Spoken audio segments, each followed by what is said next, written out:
À la deuxième partie de ce grand air dédié à des fous de vitesse, je devrais dire des fans de vitesse, parce qu'ils ne sont pas fous, Éric Baronne et Serge Peyroux, même si ce que vous faites peut paraître pour le grand public assez fou, assez exceptionnel. Après les exploits d'Éric, ceux de Serge, vous vivez du côté de Bourgoin-Jallieu, Oui. en Isère. Votre truc à vous, donc on l'a compris comme Éric, c'est la vitesse. Vous êtes capable d'aller sur un vélo de route 2 fois plus vite que les meilleurs sprinteurs du monde, et ça sur des kilomètres. C'est quoi le secret, Serge, alors pour aller aussi vite sur un vélo? Non, il n'y a pas de secret. Simplement, quand tout cycliste le sait, de toute façon, la pression d'air, c'est ce qu'il faut combattre pour avancer plus vite, tout simplement. Donc, partie de ce principe, des tas de gens durant l'histoire ont tenté ce que j'ai fait, c'est-à-dire de rouler à l'arrière d'un véhicule. Vous abritez derrière une voiture. Je m'abrite derrière un véhicule pour couper la pression d'air, et en utilisant donc des développements qui sont un peu hors normes par rapport à un vélo classique, on peut atteindre des vitesses très élevées, quoi. Là, on vous voit, vous êtes à 150, 140 km/h facilement. Enfin, facilement. Il faut quand même avoir les jambes et la maîtrise technique. Voilà. Parce que vous flirtez avec le pare-choc pour avoir la meilleure protection. Là aussi, ça se joue au millimètre. Sur tous les essais qu'on a pu faire, de toute façon, on s'est établi une règle, il fallait que je roule à 10 cm du pare-choc. Donc, qu'on ait roulé à 80 ou à 160, je roulais à 10 cm du pare-choc. Il faut avoir confiance dans le pilote Complètement, quoi. C'est même plus de la confiance, je pense, à ce niveau-là. C'est... mais qui traverse la route. Aussi. Oui, justement, Yves le fait remarquer, c'est quoi? C'est des routes complètement sécurisées quand vous faites vos... Oui, bien sûr. Des essais comme là que j'ai pu faire, ça c'était du côté de Béziers. C'était une autoroute en construction, tout simplement, quoi. Voilà, on a demandé les accords pour pouvoir accéder la semaine avant l'ouverture, et on a pu enchaîner plusieurs essais, quoi. Alors physiquement, il faut quand même être un sportif aguerri pour tenir... C'est un gros travail de force, surtout sur les 3 premiers kilomètres. Le moment où il faut lancer le vélo, c'est quelque chose de très dur pour moi. Bon, vous avez les mollets en tout cas en béton, on les voit là. J'ai encore roulé ce matin. À l'antenne. Et puis ça c'est la taille du pédalier. Voilà, et encore, donc là c'est un 90 dents, le pédalier qui a été fait sur mesure. Donc, on va regarder. Si vous avez un vélo chez vous... Voilà. Donc, et sans oublier, techniquement, il était monté sur un système de surmultiplication au niveau du pédalier, le pédalier MG Tech. C'est-à-dire que les dents du pédalier tournent plus vite que la manivelle. Voilà, donc le coef est de 1,43, ce qui fait que mon 90 dents, en fait, j'en développais 129. Un tour de pédale, vous faites combien de 25 mètres. 25 mètres en un tour de pédale. Sur un 11, derrière, ouais. Alors vous, votre capacité aussi, c'est d'être capable de lancer le vélo sans aide extérieure. Oui, mais ça, j'y tenais absolument parce que moi, l'idée, elle date de très très longtemps. J'avais une quinzaine d'années. Je suis tombé sur un livre d'un monsieur qui s'appelait José Meffray, qui a toujours le record actuel d'ailleurs. Dans les années 50. 204 km/h, voilà. C'est le dernier dans l'histoire qui a lancé le vélo tout seul. Il ne s'est pas fait tracter. Et ça, j'y tenais absolument. Je tiens vraiment à l'effort physique, à l'effort humain. Parce que il y a eu des tas d'événements ensuite sur des records qui sont allés jusqu'à 270 km/h, mais avec des gars qui sont tractés jusqu'à 200. Oui, donc maintenant, chacun pense ce qu'il veut, quoi, mais voilà, c'est pas ma conception, quoi, du tout. Et Éric, je crois que vous avez essayé quand même de faire un peu de vitesse derrière des camions, etc. Pas de vitesse, mais le peu de route que j'ai fait, un soir, sous la pluie, je me suis retrouvé derrière un semi-remorque. Et c'est vrai, j'étais en aspiration à 90-100, à freiner, à pas rentrer dedans, et prêt à bondir sur la barre latérale du camion au cas où ça chute. Et voilà, donc j'imagine les sensations qu'il doit avoir derrière à plus de 150-160 km/h, quoi. C'est clair, elles sont très bonnes. Alors, il y a eu un premier record que vous avez établi il y a quelques années. On a des images, je crois que c'était à plus de 160 km/h. Oui, ça, c'est sur l'autoroute à Montargis, ça. Donc pareil, sur une section fermée. Et je me rappelle bien comment on a fait ce jour-là. Je crois que c'est 156 exactement. Voilà. Donc c'était vraiment les tout débuts. J'avais déjà la couronne, mais montée sur un pédalier normal. Il ne faut pas que le haillon vous tombe sur la tête. D'ailleurs, on le voit, il est maintenu par par une barre pour être sûr. Voilà, par une barre pour éviter qu'il retombe. Mais ça fait partie de notre expérience parce que les premiers essais qu'on a pu faire, on n'y pensait pas du tout. Et j'ai vu le coffre se refermer sur moi. Donc j'ai dit non, on arrête. donc voilà. Bon, autre point commun que vous avez avec Éric, c'est que vous aussi, vous avez eu votre gamelle à plus de 150 km/h. Vous avez la vôtre. Les caméras de France 3 étaient présentes ce jour-là. C'était au mois de septembre. Vous aviez bloqué une route tout près de Grenoble. Oui, c'est ça. C'était l'axe de Bièvre au niveau de la sortie de l'autoroute de Rive.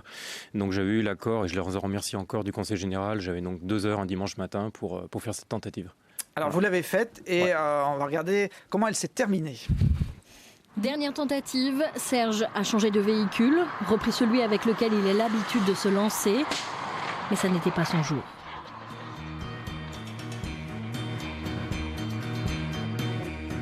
Serge est conscient mais couvert de brûlures et d'hématomes. Alors, qu'est-ce qui s'est passé? On n'a pas bien vu l'image, les caméramans étaient surpris, mais... On a tous été surpris. Vous le premier? Oui, bien sûr. D'ailleurs, moi, j'ai pas compris ce qui se passait. D'ailleurs, on entend on entend un bruit. Là aussi, c'est le matériel, comme Eric, oui, qui c'est cède. la chambre à air qui a éclaté. Moi, ce bruit, je l'ai pas entendu. Bon, il y a quand même beaucoup de bruit autour de moi pendant le run. Mais tous ceux qui étaient présents sur le pont, juste au-dessus de la route, m'ont dit, on a l'impression qu'il y avait un sniper qui t'avait tiré dessus, quoi. Surtout qu'ils m'ont vu rentrer sur le vélo et ressortir derrière le pont, à la vente, quoi. Voilà. Après, bon, mécaniquement, on sait ce qui s'est passé. Bon, déjà, je pense qu'on était dans l'euphorie du jour. On a eu beaucoup de signes, je pense, comme quoi il fallait reporter, mais on n'a pas voulu. On voulait absolument le faire. Tout était réuni pour. Et donc, on s'était basé aussi sur un 130 km/h de moyenne sur ces 5 km. On est quand même passé à près de 160, donc c'est quelque chose d'énorme. 159 km/h sur 5 km. Et mécaniquement, de moyenne. Voilà, de moyenne.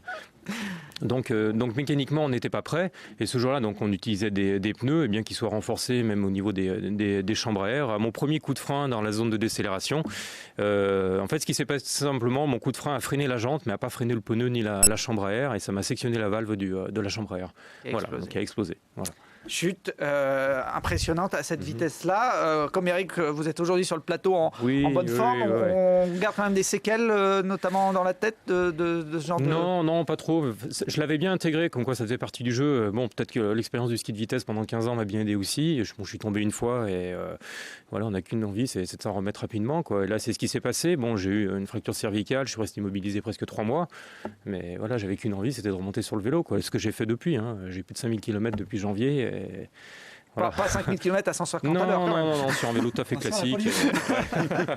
C'est vrai que là, vous pouvez y couper au PV. Oui.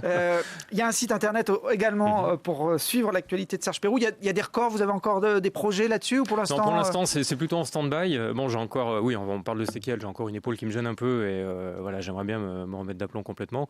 Non, pour l'instant, c'est en stand-by, mais c'est vrai que je suis un peu comme Eric, je suis toujours en train de réfléchir qu'est-ce que je pourrais faire. Et il y aura certainement d'autres projets, oui. Bon. Ça, en tout cas, on vous suivra tous les deux avec attention à Télé Grenoble. Merci. Merci. Allez, on va se calmer un petit peu, Eric et Serge, avec Grenoble Camp de Base. La chronique d'Yves Brayal, directeur de maison. Il n'a pas eu sa gamelle. Toi, tu n'as pas eu ta gamelle. Il faut y penser si tu veux devenir célèbre dans le milieu de la montagne et des sports. Avec les pédales automatiques, je ne suis pas à décrocher. C'est peut-être pas aussi impressionnant.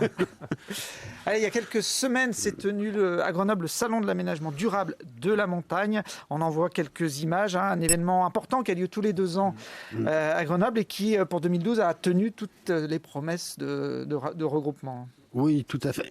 C'était une très belle édition, une édition importante, intéressante, avec, et je crois qu'il était en progression par rapport aux précédentes, puisqu'on avait énormément de délégations étrangères. Il y avait 44 pays qui étaient représentés. Il y a eu en gros 15 000 visiteurs, voire un peu plus, et 750 exposants. C'était vraiment une grosse édition et qui démontre bien qu'à Grenoble, il y a 2 salons très importants d'aménagement de la montagne en Europe, dont celui de Grenoble. Innsbruck et Grenoble, chacune en alternance chaque année, donc il y a un salon. Et je dirais qu'à Grenoble, ça s'est vraiment très bien passé cette année. Et les exposants que j'ai eu l'occasion de rencontrer m'ont dit qu'ils avaient fait vraiment beaucoup de contacts et le chiffre d'affaires se joue probablement dans ce salon. En plus, dans les délégations étrangères, il y avait beaucoup de pays émergents. Il y avait des délégations du Caucase, du Kyrgyzstan, des Asiatiques. Et ça, c'est un peu la nouveauté. C'est-à-dire que maintenant, on ne construit pas de nouvelles stations en Europe, mais on en construit beaucoup dans les pays émergents. Allez, j'ai vu que le Caucase avait d'ailleurs un projet de grands domaines skiables. Géorgie, voilà. Beaucoup de délégations, c'était très important pour nos exposants français. Et puis on a vu également de drôles de machines voler dans les allées de ce salon. On en voit des drones qui vont investir la montagne dans les prochaines années. Oui, qui sont utiles pour la surveillance du manteau neigeux notamment. Et moi, je vois l'intérêt de ces drones, notamment par rapport à ce que j'organise moi par ailleurs, notamment les rencontres du cinéma de montagne. Est-ce qu'on peut y mettre une petite caméra? Là, on le voit sur ces pisteurs qui l'utilisent pour surveiller le domaine skiable. Alors, c'est encore à l'état de test, hein, c'est une société grenobloise qui gère ça. Mais on peut, et on le fait depuis quelques années déjà, utiliser cet outil pour faire de l'image. Hein. Oui, on peut faire de l'image, et c'est de l'image qui est très stable. Il ne faut pas qu'il y ait 200 km/h de vent, bien entendu. Mais ça permet de faire des images en montagne, en paroi notamment, puisque ça permet de monter au rythme du grimpeur, et ça évite d'utiliser les hélicoptères pétrolifères. Et ça coûte moins cher pour produire des films. Et vous savez que l'argent, c'est le nerf de la guerre hein, pour la production de films de montagne. Et la préservation de l'environnement aussi.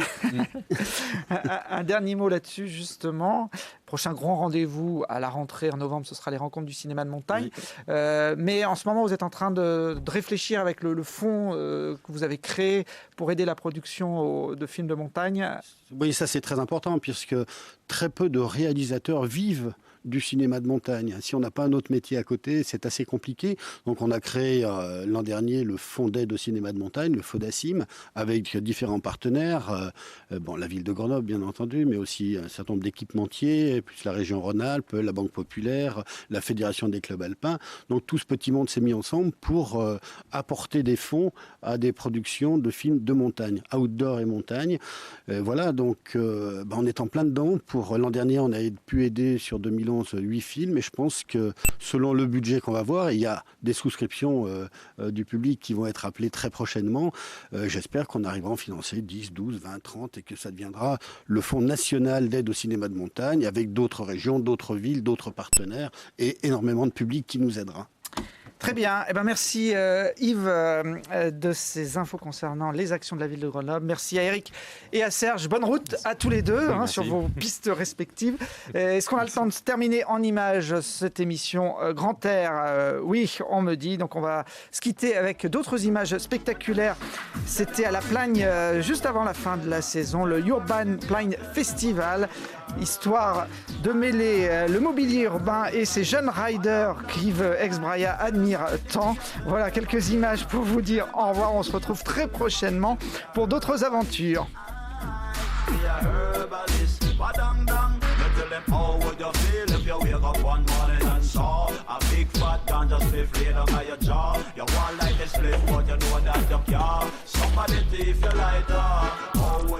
If you're coming from dance and you're red with ganja and alcohol swimming in your head, you want to reach your yard and you want to go to bed, but you want to go work.